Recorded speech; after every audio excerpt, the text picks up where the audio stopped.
How's it going, everyone? In today's video, I'll show you on how you can select by color in Inkscape. Now, this is extremely useful, especially if you're making multiple objects and you maybe want to select some color to apply to this specific shapes or layers right here. So the first thing that you want to do is to actually navigate through the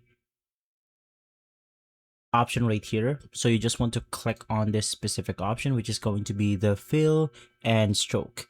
Now, if it is not showing on this tab, you want to press Shift Control F. So you will be then taken to this right here. And before you do this, you just want to make sure that you select your layer first. Right after, let's say that our specific layer is this specific color right here.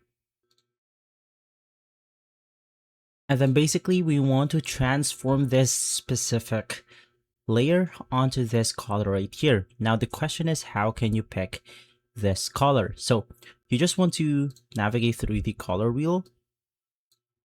And basically here you have the dropper button or the dropper function. So pick colors from image. So if we actually click on it and click on this specific color, it will now apply this color to our layer right here, and basically vice versa. So if we navigate through our layers, select our rectangle 2, do the same thing. It will then apply this color to this layer. If this video has been helpful, leave a like, subscribe, and follow us for more videos like this. Thanks for watching.